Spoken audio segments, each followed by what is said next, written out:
And I'll get straight into it so we don't waste too much of your time. Sure. So just to let you know on recording as well that all the interviews are de-identified, so that confidentiality is remained, and we just are getting some verbal consent on record as well for participating in the interview. Yes, okay. Wonderful. So your position in the general practice is as one of the GPs? Yes. Yep. And how long, sort of approximately, have you been a GP consultant for? So not long in this practice, but I was first registered in 2006, but that was internationally. Okay, all right. And then how long have you been working at Woonona? Woonona since the end of April. Okay, all right. So just recently in this year? Just recently, yes. Wonderful.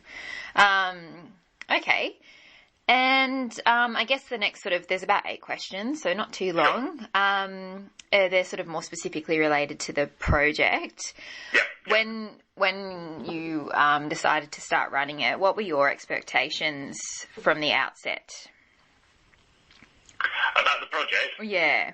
Well, I hope to get some more sessions of advice on hand so that you can, where you have tricky sort of either I suppose the areas that I'd be interested in would be polypharmacy, medicine safety, but also the things that are really sensitive but also not easy to do, such as the de-prescribing of medicines that have addictive potential.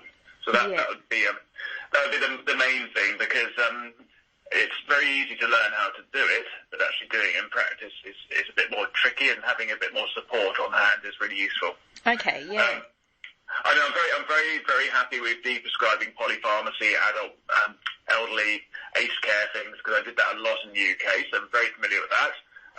Quite happy with that. But more about the de-prescribing the opiates and the benzodiazepines and things like that were particularly useful. Yeah, okay. Oh, that's really good. And do you think that overall your expectations were met? Yeah, so I've learned a bit more about the information of the project. I mean, I've come in halfway through it, of course, so that's a bit artificial, I guess. But I think certainly the practice has done very well in terms of raising the awareness of the issues, so that patients are now not surprised when we're assessing things carefully and looking at making changes. Yeah. And it's been very nice to be able to have another person to thrash things out with and get advice from and to get support from. Because sometimes when there's lots of resistance to change, you can start doubting yourself if you're on your own. So it's really useful. Yeah. It empowers you more to be confident.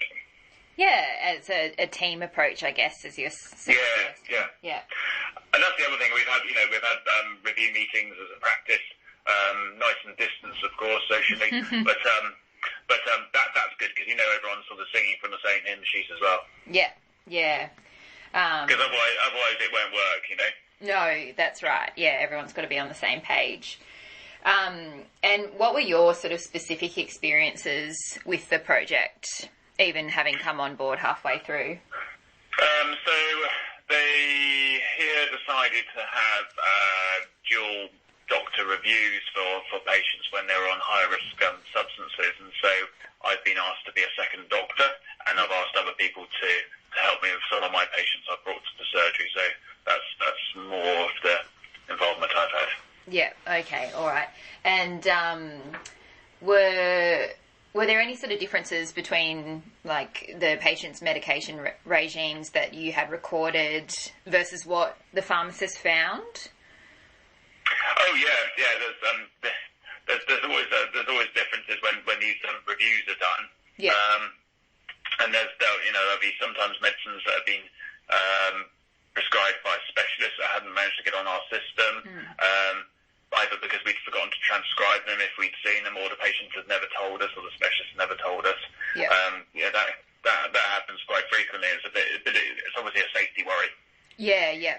And then I guess in terms of reducing or ceasing long-term medications, which I know that's something you're interested in with the polypharmacy, were you involved sort of with Margaret and the program to do that for some of the patients?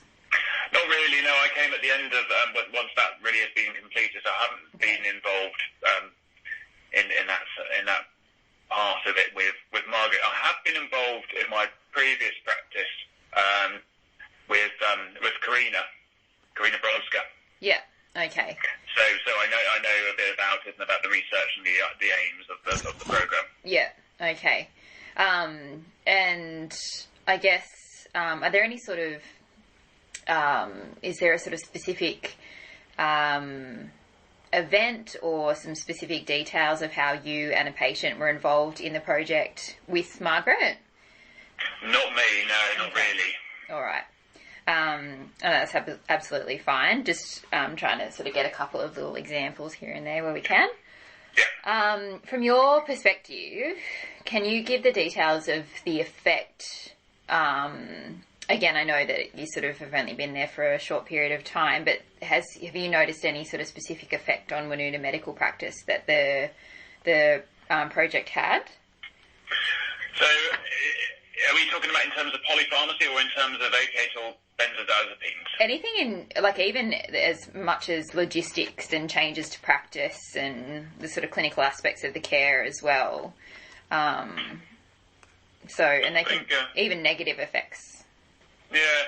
No, I don't think there's any negative effects. I think certainly indications for medicines seems to be pretty obvious when I'm looking at them. And when I've seen patients who are new to me and there's a medicine that I wouldn't necessarily be comfortable prescribing, I can normally find that there's been an information sheet and a written agreement for that medication in their notes. So that's nice. It's nice to have that backing and to know that process has all happened.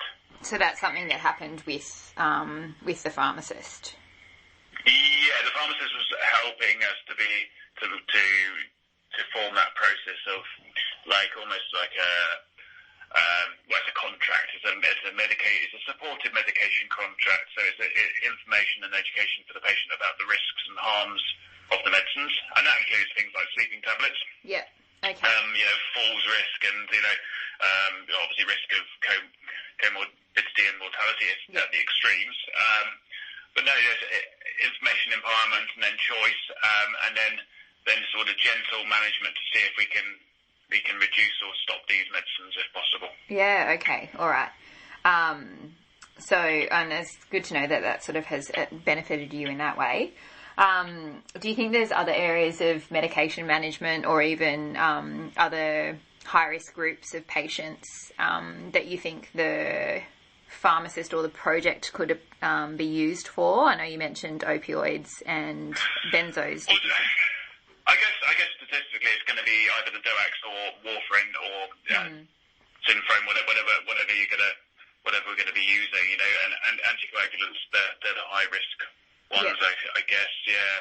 Yeah. Okay. And also people with cognitive problems and needing Webster packs and Webster pack changes and making sure it all sort of tallies.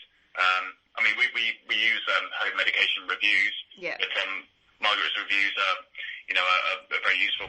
Yeah. Okay. And I guess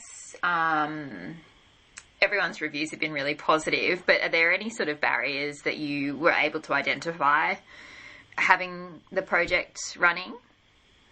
I suppose it's always going to be just the finite resource of time, but other than that, it's all fine. Yeah. Okay. All right. That's wonderful. Do you think that the project could have been longer or that it was too short? It's probably a better way of saying it. I guess these things, in my experience, it's all, you get a rush and that you get pilot money and then it's not recurring, and that's the issue, isn't it? It's getting everyone's sort of hopes up, if you like, and then it's just the follow-up stuff. And I'm from the UK, and we always get that, and it's a bit disheartening, and so something that has a bit of continuity is always good. So the longer the possible. Yeah, the longevity of it. Yeah. That's a sort of common thing amongst all these different things, isn't it? The projects. Yeah. But obviously, it's a finite resource of funding as well. Yeah, well, that's exactly right.